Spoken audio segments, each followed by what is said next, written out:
এই শোনো না গো, আমাদের পশিডারি চ্যানেলটা সাবস্ক্রাইব করে পাশে থাকা বেল আইকনটি বাজিয়ে দিও প্লিজ। আর গল্পটি ভালো লাগলে অবশ্যই লাইক কমেন্ট শেয়ার করে দিও।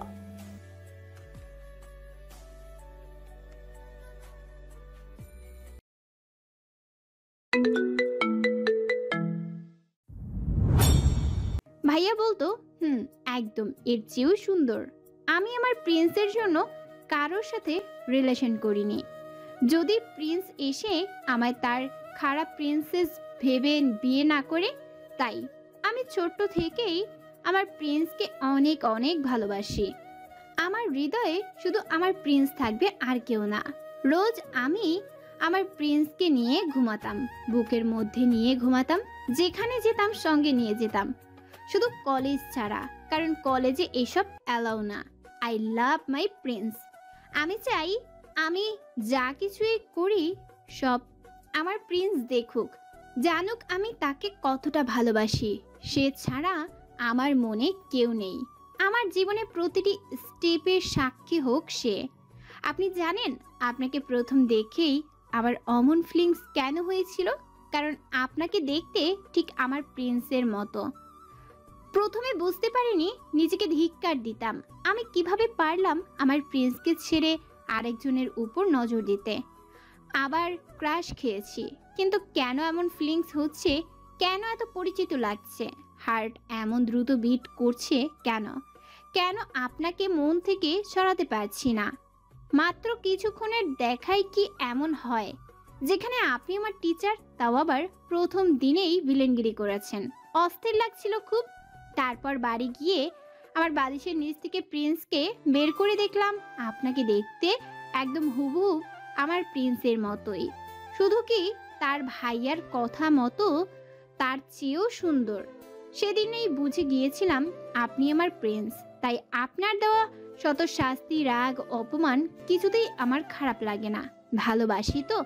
সেই ছোট্ট থেকে কেন আমি আমার প্রিন্সের দেওয়া আঘাতে কষ্ট পাবো? সেটা তো ভালোবাসা। আমি আমার প্রিন্সের ভাগ কাউকে দিব না। যে আমার প্রিন্সের দিকে তাকাবে তাকেই আমি ম্যান হলে ডোবাতে তার অবস্থা 14টা বাজিয়ে দিব। যেমন আহিয়া শাকচুন্নিকে করেছিলাম। বেডি বদমাইশ বেহায়ার নির্লজ্জ আমার প্রিন্সকে আমার থেকে ছিনিয়ে নিতে চায়। রোদেলার কথা শুনে অভি হাসবে নাকি কাঁদবে বুঝতে পারছে না। এত ভালোবাসে তার প্রিন্সেস তাকে, সত্যি সত্যিকারের ভালোবাসা। আর বিয়ের মতো পবিত্র বন্ধন, একে অপরকে না ছিল না জানলেও ওর মনের টান ঠিকই বুঝে নেওয়া যায়। যেমন রোদেলা না জানতেই বুঝে ফেলেছে এটাই তার প্রিন্স। অভিকে চুপ থাকতে দেখে রোদেলা অভির বুক থেকে মাথা উঠিয়ে দেখে অভি ওর দিকে তাকিয়ে আছে। বিশ্বাস করছেন না আমার কথা, তাই না? নেহাও করেনি, ও আমাকে পাগল বলেছে। তাই আমি এই কথা কারোর সাথে শেয়ার করিনি। নেহা বাদে আজ আপনাকে বললাম। ওয়েট, প্রুফ দিচ্ছি। রোদেলা অভির বুক থেকে উঠে নিজের লাগেজের কাছে হেলে দুলে গেল। পুতুলের সাইজটা 8 ইঞ্চির মতো হবে, মানুষের আকৃতিতে গড়া। মানে এখনকার বাচ্চাদের পুতুলগুলো যেমন হয় আর কি। আশ্চর্যজনকভাবে পুতুলের ফেসটা অবিকল অভির মতন, কিন্তু বাল্যকালের অভি। ফেসের মিল থাকলেও এখন পূর্ণ যুবক হওয়ায় অভি এখন আরো সুন্দর হয়ে গেছে। রোদেলা পুতুলটি বের করে পুতুলের কপালে চুমু দিল, তারপর আবার ঠুলো ঠুলো পায়ে অভির কাছে গেল।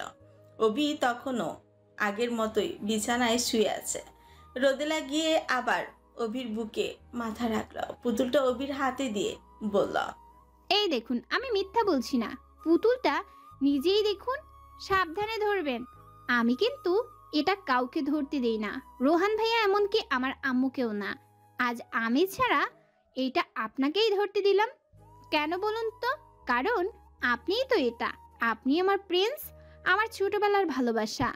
অভিকে শক্ত করে জড়িয়ে ধরে অভি শুধু একবার পুতুলটি আর একবার রোদেলার দিকেই তাকাচ্ছে। পুতুলটি আর একটিবার রোদেলার দিকে তাকাচ্ছে। এটা সেই পুতুল যেটা অভি নিজে হাতে ছোট রোদেলাকে দিয়েছিল, ওদের বিয়ের দিন উপহার হিসেবে দিয়েছিল। এটা অভি নিজের বাবাকে বলে অর্ডার দিয়ে পুতুল দুটো বানিয়ে নিয়েছিল। ছেলে পুতুলের ফেস হবে অভির মতন আর মেয়ে পুতুলের ফেস হবে রোদেলার মতন। ছোটবেলায় যেদিন অভি আর রোদেলার বিয়ে হয় ওই দিন বিকেলে। রোদেলা নিজের রুমে বসে পুতুল খেলছিল, তখন অভিও রোদেলার রুমে গিয়ে রোদেলার সামনে বসে।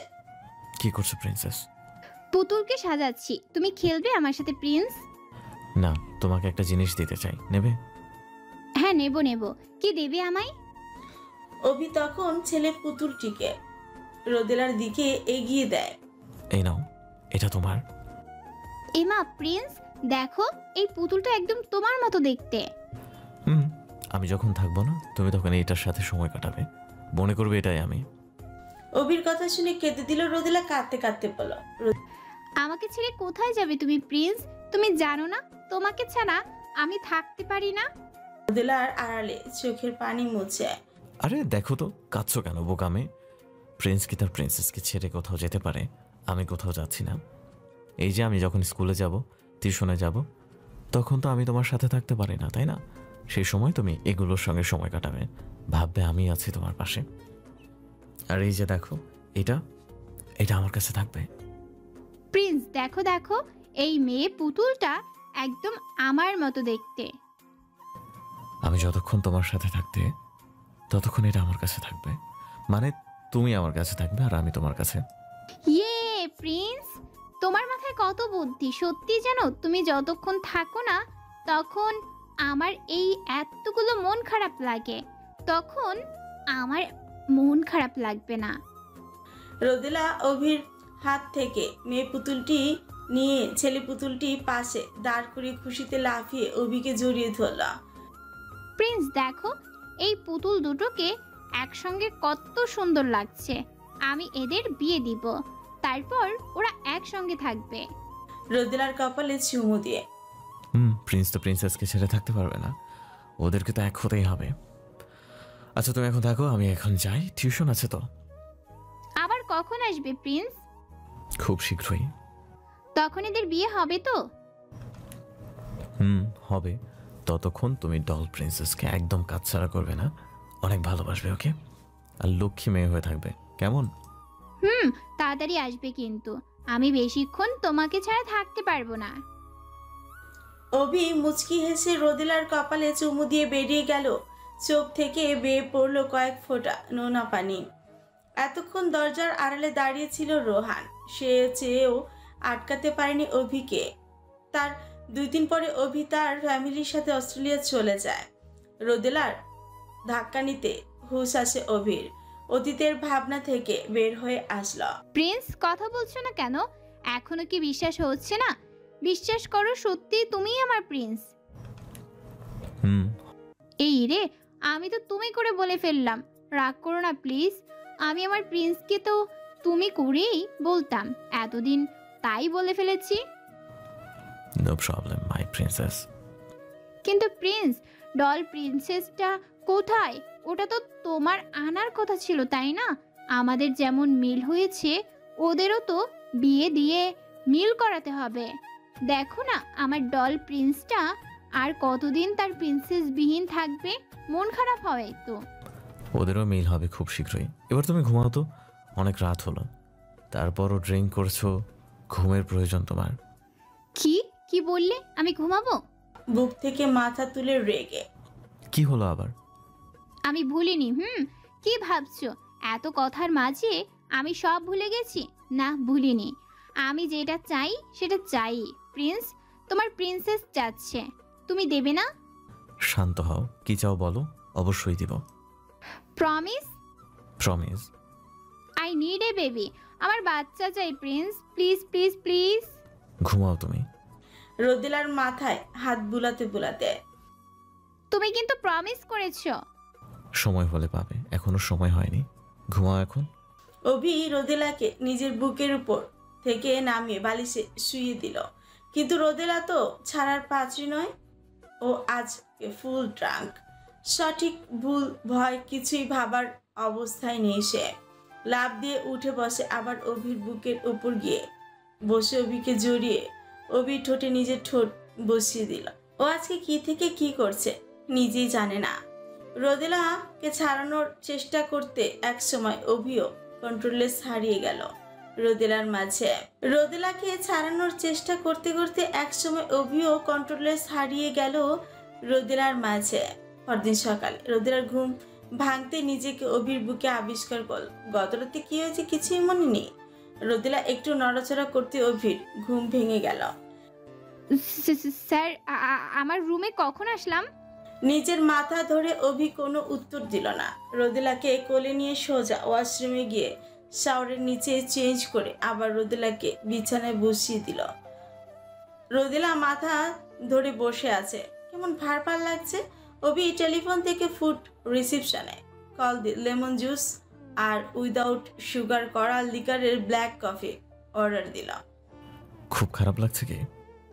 না, মাথাটা কেমন ভার ভার লাগছে। ঠিক হয়ে যাবে। রোদেলার মাথা থেকে হাত সরিয়ে বিছানার দিকে ভালো করে তাকাতেই দেখলো ওর ডল প্রিন্সকে দেখে চমকেও গেল। দ্রুত পুতুলটা হাতে নিয়ে ভীতু দৃষ্টিতে অভির দিকে তাকালো। অভি ম্যাগাজিন পড়ছিল। ও মাই গড, আমার ডল প্রিন্সটা এখানে কেন? কালকে তো পার্টিতে আমি ড্রিঙ্ক করেছিলাম, তারপর কিছু মনে পড়ছে না কেন? আমি কি স্যারকে সব বলে দিয়েছি? এখন কি হবে স্যার? অভি রোদেলার ডাকে ম্যাগাজিনটা সাইডে রেখে রোদেলার দিকে তাকিয়ে দেখলো রোদেলা পুতুলটা হাতে ভীত দৃষ্টিতে ওর দিকে তাকিয়ে আছে। অভি বুঝতে পারলো কারণটা। সে এখনই কিছু জানাতে চায় না, আর রোদেলাকে বিব্রতকর পরিস্থিতিতে ফেলতেও চায় না। না মানে আমি কি গতরাতে মানে এই পুতুলটা আসলে তোমার লাগেজে কি পেয়েছি ড্রেস বের করার সময়? এত বড় হয়েছো, বাদরামি তো যায়নি, পুতুল নিয়ে ঘুরে বেড়াও। এরই মধ্যে দরজা নক করতেই অভি দরজা খুলে দিল, আর রুম সার্ভিসের ছেলেটি কফি আর জুসটা রেখে গেল। বেঁচে গেছি, মানে কিছু বলিনি, ভয় পেয়ে গেছিলাম। কি ভাবছো? ভাবনা হয়ে গেলে জুসটা খেয়ে নাও, বেটার ফিল হবে। কালকে বারবার বারণ করার পরেও ড্রিঙ্ক করেছো। রোদেলা কিচ্ছু না বলে জুসটা খেয়ে নিল। অভি বেলকুনিতে দাঁড়িয়ে বাইরের মনোরম পরিবেশ দেখছে আর কফি খাচ্ছে। রোদেলাও গিয়ে বেলকুনিতে দাঁড়ালো। এই প্রথম বেলকুনিতে আসলো সে। নাম না জানা নানান ফুলের টপ ঝুলানো রয়েছে। পুরো বেলকুনিটাই ফুলের গাছ দিয়ে সাজানো, কত রকম ফুল ফুটে রয়েছে, প্রাণ খুলে শ্বাস নেওয়ার জন্য একদম উপযুক্ত। রোদেলা বেলকুনিটা ঘুরে ঘুরে ফুলগুলো স্পর্শ করে দেখছে আর সুবাস নিচ্ছে। কিছু ফুলের সুবাস আছে, কিছু ফুলের নেই। অভি কফি খাওয়া শেষ হলে রুমেই চলে আসলো। যেই লাগেজে বই রয়েছে ওই লাগেজটা খুলেছে। রোদেলা ফুলের মাঝে মতো থাকায় অভি কখন রুমে গেছে খেয়ালই করেনি। রোদেলা রুমে গিয়ে দেখলো অভি 3 নম্বর লাগেজটা খুলেছে। স্যার, এটাতে কি আছে? খুব ভারী, আমি তো তুলতেই পারছিলাম না। এখন কেমন ফিল করছো? লাগেজের চেইন খুলতে খুলতে একদম ফিট, ঘুরতে যাওয়ার জন্য রেডি। গুড। অভি লাগেজ থেকে খাতা কলম আর ফিজিক্সের দ্বিতীয় পত্র বের করলো। এগুলো দেখে রোদেলার হাসি মাখা মুখ নিমিষে চুপসে কাঁদো কাঁদো হয়ে গেল। স্যার, এগুলো এখানে কেন? সোফায় গিয়ে বসো, এখন তুমি পড়তে বসবে। এই ছিল কপালে, হানিমুনে এসেও পড়বো মানে? আল্লাহ, কেউ যেন টিচারদের বিয়ে না করে। হানিমুনে এসে সবাই রোম্যান্স করে, ঘুরে বেড়ায়, আর আমার বর আমাকে পড়তে বসাচ্ছে। ঠিকই আছে, ভিলেন টিচার যখন ডেভিল হাজবেন্ড হয় তখন এমনই হয়। ও আল্লাহ, আমায় বাঁচাও। কি বিড়বিড় করছো? চলো পড়তে বসো, 9 মাসেরও কম সময় আছে হাতে। এখনো ফিজিক্সের কিচ্ছু পারো না, এমন করলে তো ফেল করবে। স্যার, আমার শরীর খারাপ লাগছে। উফ, কি মাথা ব্যথা, মাথাটা ঝিমঝিম করছে। মাথায় হাত দিয়ে তারা স্টপ ইউর ড্রামা, যাও পড়তে বসো। স্যার, সত্যি বলছি, আমার একটু আগে কি বললে? একদম ফিট আছো, এখন আসো পড়তে বসো। তুমি যদি না পড়ো তাহলে আজকেও ঘুরতে যাওয়া বন্ধ, সারাদিন রুমেই থাকতে হবে। এখন ডিসিশন তোমার। এই ছিল আমার ভাগ্যে, এখন ঘুরতে যাওয়ার জন্যও পড়তে হবে। চলো। রোদেলা গিয়ে সুরসুর করে সোফায় বসলো আর অভি পড়াতে শুরু করলো। রোদেলা চুপচাপ পড়ছে, রোদেলা গিয়ে সুরসুর করে সোফায় বসলো আর অভি পড়াতে শুরু করলো। রোদেলা চুপচাপ পড়ছে, কিন্তু ওর যা মাথা, এক কান দিয়ে ঢুকছে তো আরেক কান দিয়ে বের করে দিচ্ছে। মাথায় কিছুই থাকছে না। অভি রোদেলাকে একটা অঙ্ক করতে দিল। রোদেলা খাতা নিয়ে বসে কলম কামড়াচ্ছে আর হাই তুলছে। কি লিখবে কিছুই জানে না। অভি অগ্নি দৃষ্টিতে তাকিয়ে আছে। অভি কিছু বলতে যাবে তখনই দরজা নক পড়ল। কে? অভি, আমি রিয়ান। অভি গিয়ে দরজা খুলে দিল। রিয়ান আর রুবি রুমে আসলো। রোদেলা লেখা বাদ দিয়ে অসহায় দৃষ্টিতে রিয়ান আর রুবির দিকে তাকিয়ে আছে। অভি ধমক দিয়ে রোদেলাকে অঙ্কটার সলিউশন করতে বলে রিয়ান আর রুবিকে বেড়ে বসতে বলল। কি রে ভাই, তুই কি রে হানিমুনে এসো বউকে পড়াচ্ছিস? কি করবো বল, 9 মাসেরও কম সময় আছে ওর পরীক্ষার। সব সাবজেক্টে ভালো হলেও ইংরেজি আর ফিজিক্সে একদম কাঁচা। ইংরেজিটাও মোটামুটি পারে, বাট ফিজিক্সে একদমই জিরো। বাধ্য হয়ে এটা করতে হচ্ছে। সবার ব্রেন তো সব সাবজেক্টে ভালো হয় না অভি। আমিও জানি সেটা, কিন্তু পাশ করতে হবে তো, তার জন্যও তো পড়া দরকার। ওর যা প্রিপারেশন, রেগুলার না পড়ালে ফেল করবে। এসবের জন্য যখন আমিই দায়ী, তখন সবটা আমাকেই ঠিক করতে হবে। আমি যদি আগে থেকে ওর দায়িত্ব নিতাম তাহলে এমনটা হতো না। কিছুক্ষণ কথাবার্তা বলে রিয়ান আর রুবিও চলে গেল। রোদেলা কিছু লিখতে পারেনি। অভি রোদেলাকে সবটা আবার করে বুঝিয়ে দিয়ে রেডি হয়ে ঘুরতে বের হলো। সুইজারল্যান্ডের কেটে গেল 1.5 মাস। এই 1.5 মাস অভি রোদেলাকে নিয়ে অনেক জায়গায় ঘুরেছে। সুইজারল্যান্ডের ম্যাটারহর্ন, লুসার্ন শহরে বিভিন্ন জায়গায় ঘুরেছে, যার জন্য বারবার রিসোর্ট চেঞ্জ করতে হয়েছে তাদের। তার সাথে চালিয়ে গেছে পড়াশোনা। অভি নিয়ম করে 2 বার মিনিমাম 1 ঘন্টা করে হলেও রোদেলাকে পড়তে বসিয়েছে। আনন্দ প্লাস মন খারাপ সবটার মধ্য দিয়েই শেষ হলো তাদের সুইজারল্যান্ড হানিমুন। হানিমুন থেকে ব্যাক করে ঐশী আর রোদেলাকে নিয়ে অভির গ্রামের বাড়িও গিয়েছিল। সেখানে 1 মাসের মতো ছিল। সবটা মিলিয়ে 3 মাসের ছুটি শেষ। এখন পুরোদমে কলেজ শুরু হয়েছে, আর কোনো ছুটি নেই। আজ রবিবার।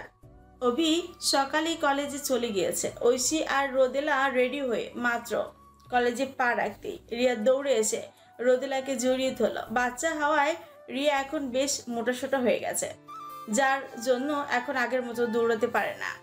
রোদ, কেমন আছিস? কত সুন্দর হয়ে গেছিস রে তুই এই কয়েক মাসে। কই আর সুন্দর হলাম, তুই তো বেশি সুন্দর হয়েছিস, একদম রসগোল্লা, মন চাইছে কামড়িয়ে খেতে। শয়তান ছেড়ি, এখনো ফাজলামো চাইনি দেখছি। সেসব রাগ, আগে বল তুই হঠাৎ কলেজে? আরে পরীক্ষা মাত্র আর 6 মাস বাকি আছে। বেবি হওয়া তো কত লস হয়ে গেল পড়াশোনায়। এক্সাম তো দিতেই হবে, তাই এই কয়েক মাস বাবার বাড়িতেই থাকবো আর রেগুলার ক্লাস করব। দিহান কার কাছে থাকবে? দুধের বাচ্চা। দিহানের তো এখন 4.5 মাস চলছে। তোলা দুধ খাওয়াই, মা আছে, আপু আছে, ওরাই সামলাবে। আর দুলাভাই? সিলেটেই আছে। আরে দাঁড়িয়ে থেকে পা ব্যথা হয়ে গেল, চল মাঠে গিয়ে বসি, ক্লাস শুরু হতে এখনো 25 মিনিট দেরি। রোদেলার কথা মতো সবাই গিয়ে কলেজ মাঠে বসলো। কিছুক্ষণ পরে কাফি আর ইমন ভ্যানিলা ফ্লেভারের 6টা কাপ আইসক্রিম নিয়ে এসে বসলো। অভি রাগ করে তাই রোদেলা ওদের মাঝ থেকে সরে রিয়া আর নেহার মাঝখানে বসলো। আইসক্রিম নিয়ে সবাই খাচ্ছে আর নানান গল্প করছে। হঠাৎ করে রিয়া বলে উঠল, খিরে রুদ, তুই খাওয়ার পরিমাণ বাড়িয়ে দিয়েছিস নাকি? আগে কত চিকন আর স্লিম ছিলিস, এখন দিন দিন মোটা হচ্ছিস। রিয়ার কথা শুনে রোদেলা চমকে উঠল। হাত থেকে আইসক্রিম পড়ে গেল। সে তো ইচ্ছে করেই আবায়া বোরকা পরে যাতে কেউ না বুঝে, তাহলে রিয়া বুঝলো কি করে? হ্যাঁ খায় তো, আজকাল রোদ প্লেট ভরে ভরে খায় জানিস।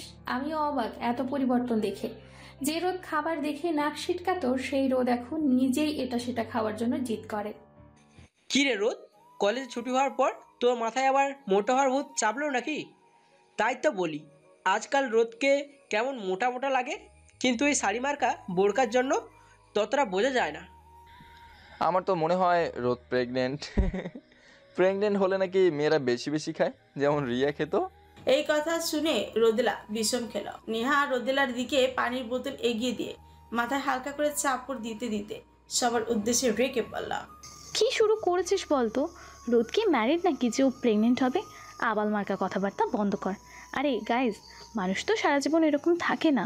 রোদ বড় হচ্ছে, তাই ওর খাবারের চাহিদা বাড়ছে। কোনো কথা থেকে কোন কথায় নিয়ে যাস, ফাজিল কোথাকার। রিয়া ইমনের কথায় রেগে ইমনের পিঠে কিল দিয়ে বলল, হারামি, তুই আমায় বেশি বেশি খাইতে দেখলি কবে? আর বিয়ে করছি, খাইছি আমার বরের খাইছি, তোর তো খাইনি। ধর তোর আইসক্রিম খাবো না। আরে ইয়ার রাগিস কেন, মজা করলাম তো। রোদেলার বিষম থামার পর আরো কিছুক্ষণ গল্প গুজব করলো ওরা। বেল পড়ায় সবাই ক্লাসে চলে গেল। ব্রেকের আগের ঘন্টায় অভি ইংরেজি ক্লাস নিতে আসলো। রোদেলা মনমরা হয়ে বসে আছে, গভীর চিন্তায় মগ্ন সে। ঐশী রোদেলাকে হালকা ধাক্কা দিয়ে ফিসফিস করে বলল, রোদ, কোন চিন্তায় ডুবলি বলতো? ভাইয়া বারবার এদিকে তাকাচ্ছে, ক্লাসে মনোযোগ দে, না হলে আবার রেগে যাবে। ঐশীর কথায় ধ্যান ভাঙে রোদেলার। কিছুটা অনুমনস্ক হয়ে ক্লাস শেষ করলো ও। ব্রেক টাইমে ঐশী রোদেলাকে নিয়ে অভির কেবিনে দিকে যাবে, তখনই রিয়া বলল, তোর নাকি অন্য কোথাও লাঞ্চ করিস? শোন, আজকে কোনো কথা শুনবো না, আজ আমাদের সাথেই ক্যান্টিনে খেতে হবে। কিন্তু প্লিজ ঐশী, এতদিন পরে আমি আসলাম, আমার কথাটা রাখ। কিরে রোদ, যাবি তো? কই হারাস বারবার? সারাদিন ধরে অন্যমনস্ক দেখছি তোকে, কি হয়েছে বলতো? কিছু না।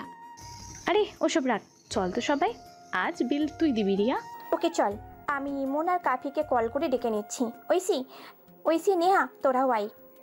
রিয়া রোদেলার হাত ধরে আগে আগে ক্যান্টিনে চলে গেল।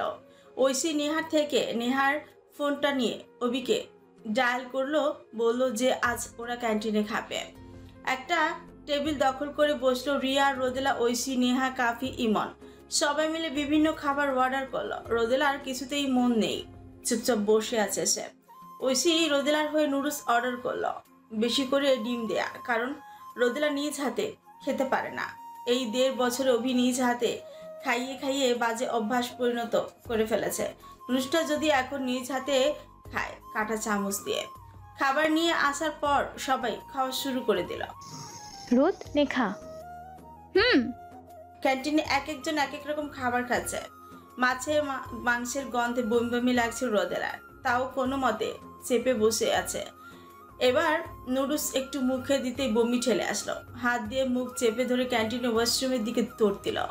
বেসিনে গিয়ে হরহর করে বমি করে দিল। চোখে মুখে পানি দিয়ে সবার কাছে এসে বলল, গাইজ, আমি আর খেতে পারবো না, শরীর খারাপ লাগছে, খুব মাথা ঘুরাচ্ছে, বমি বমি লাগছে, এখানে আর থাকতে পারছি না। চাটনি খাবি? বমি হওয়ার পর তো খাওয়াই লাগে, চাটনি খেতে ভালো লাগবে। এই জন্যই তোকে বলি বেশি বেশি ফাস্টফুড না খেতে, তবুও শুনিস না। এবার হলো তো বদহজম। চাটনির কথা শুনে রোদেলা লাফিয়ে উঠলো। কাফি গিয়ে 10 টাকা দিয়ে 2 পাতা তেঁতুল চাটনি কিনে এনে রোদেলাকে দিল। তোরা খেয়ে নে, আমি রোদকে নিয়ে ক্লাসে যাচ্ছি।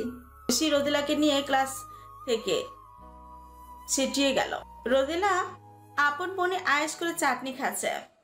ঐশী রোদেলাকে নিয়ে অভির কেবিনে গিয়ে দরজা নক করলো। অভি পারমিশন দিলে ওরা রুমে ঢুকলো। কি হয়েছে? ওকে এভাবে ধরে আনলি কেন? আর রোদেলা কেমন দেখাচ্ছে কেন? কি হয়েছে?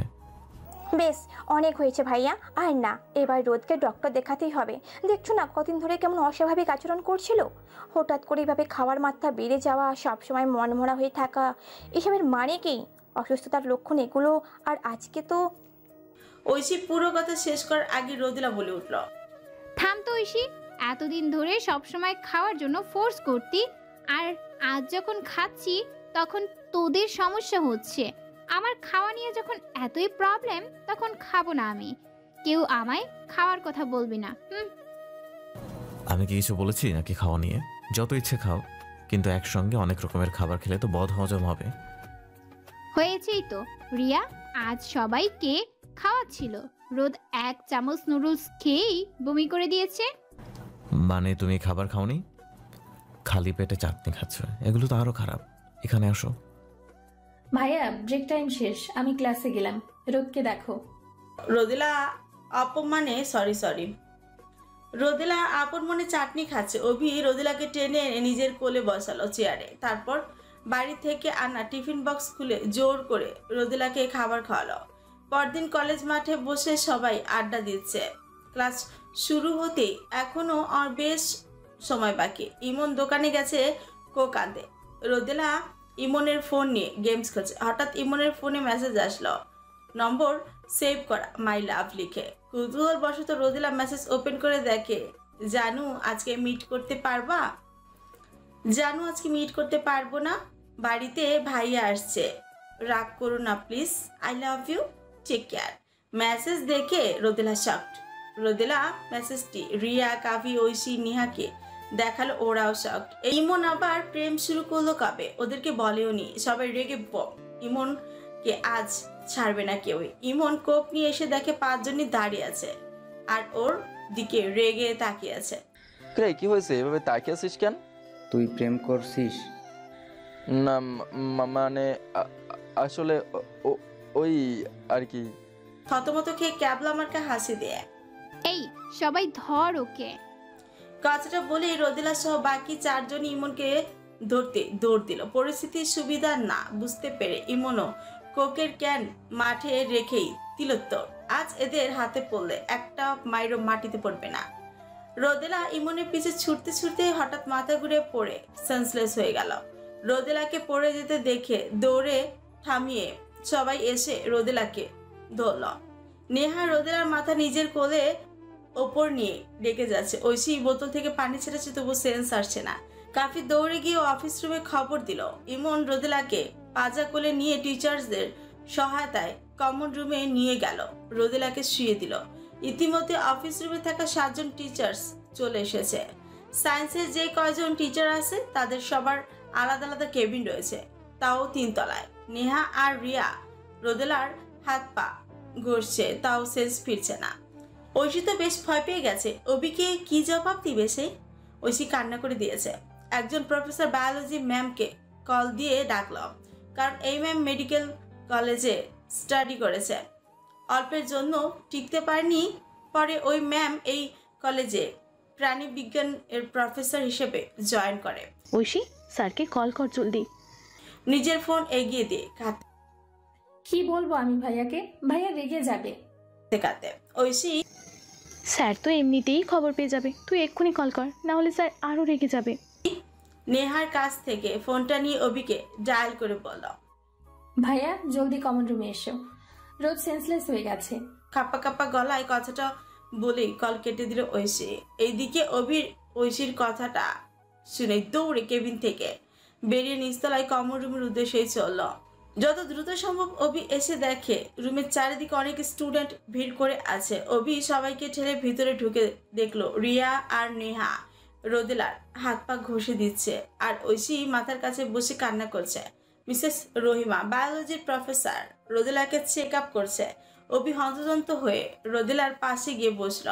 ঐশীর দিকে কড়া দৃষ্টিতে তাকালো। এইদিকে মেয়েগুলো তো অভিকে রোদেলার জন্য এত হাইপার হতে দেখে হিংসায় জ্বলছে। ইতিমধ্যে সব টিচাররাই রুমে উপস্থিত। Mrs Rahima, how is she? কি হয়েছে রোদেলার? মেয়েটির হাজবেন্ড বা বাড়িতে কল করো কেউ। তোমরা ওর ফ্রেন্ডরা ওর বাড়ির নাম্বার জানো নিশ্চয়ই, কল করে আসতে বলো। কেন, কি হয়েছে মিসেস রহিমা? মেয়েটি প্রেগনেন্ট, শরীর দুর্বল খুব, তাই দৌড়াতে গিয়ে সেন্সলেস হয়ে গেছে। হেলদি ফুড খাওয়াতে হবে, আর বেশি চাপের কাজ করানো যাবে না। অভি কোনো কথা না বলে রোদেলাকে কোলে তুলে নিয়ে রুম থেকে বেরিয়ে গেল। ঐশীও উঠে অভির পিছু পিছু দৌড়ে চলে গেল। অভি গাড়ির দরজা খুলে পেছনের সিটে রোদেলাকে শুইয়ে দিয়ে তৎক্ষণাৎ ঐশীও গিয়ে বসে রোদেলাকে ধরে বসল। অভি ড্রাইভিং সিটে বসে দ্রুত গাড়ির স্টার্ট দিয়ে পার্কিং এরিয়া থেকে বেরিয়ে নিকটতম হসপিটালের উদ্দেশ্যেই ছুটল। 10 মিনিটের মধ্যে হসপিটালে পৌঁছে অভি গাড়ি ব্রেক করে রোদেলাকে কোলে নিয়ে হসপিটালে ঢুকে গেল। সেন্স আসতে রোদেলা নিজেকে হসপিটালের বেডে আবিষ্কার করলো পিটপিট করে। চোখ খুলে দেখলো সে হসপিটালের কেবিনে বেডে শুয়ে আছে। আমি তো কলেজে ছিলাম, এখানে আসলাম কখন কিছুই তো মনে পড়ছে না। রোদেলা শোয়া থেকে উঠে বসতে গেলেই হাতে টান অনুভব করে। মৃদু ব্যথায় কুকিয়ে উঠলো। হাতে স্যালাইন করা ছিল। উঠে বসতে হাতে টান লেগে ক্যানোলা করা জায়গা থেকে রক্ত বেরোচ্ছে। রোদেলা আর্তনাদ শুনে অভি এসে রোদেলাকে এক ধমক দিয়ে শুয়ে দিল। অভি রোদেলার বেডের পাশে চেয়ারে বসেছিল। কমন সেন্স নাই তোমার, এইভাবে কি উঠে বসে? আমাকে বলতে পারলে না? আমি তো মানে আমি এখানে কেন স্যার, আমি তো কলেজে ছিলাম। অভি কিছু বলতে যাবে তখনই কেবিনে একজন মহিলা ডাক্তার এসে বলতে লাগলো, মিসেস চৌধুরী, আপনি এভাবে উঠে বসলেন কেন? এই অবস্থায় আপনাকে সাবধানে চলাফেরা করতে হবে, হেলদি খাবার খেতে হবে। আপনি অনেক ওয়েক, এরকমভাবে চলে তো বেবি আর আপনার দুজনের জন্যই খারাপ। বেবি? ডাক্তার অভির হাতে একটা ফাইল ধরিয়ে দিয়ে বলল, এই নিন স্যার আপনার ওয়াইফের রিপোর্টস। 1.5 মাস চলছে প্রেগনেন্সি। আপনার ওয়াইফের এখন ফুল কেয়ারে প্রয়োজন। কোনো রকম চাপের কাজ করানো, বেশি বেশি ভেজিটেবল, সুইটস, হেলদি ফুড খাওয়াবেন। আমি রিপোর্টের সবটা লিখে দিয়েছি। আর আপনার ওয়াইফের শরীর অনেক দুর্বল, কিছু মেডিসিন লিখে দিচ্ছি, কালেক্ট করে নেবেন। আর এই যে মিসেস চৌধুরী, নিজের আর নিজের বেবির খেয়াল রাখবেন। প্রথমবার তো একটু সাবধানে থাকতে হবে। নো প্রবলেম ডক্টর, আমি সবটা সামলে নিব। এটা বলুন, পড়ে যাওয়ার জন্য কোনো ক্ষতি হয়নি?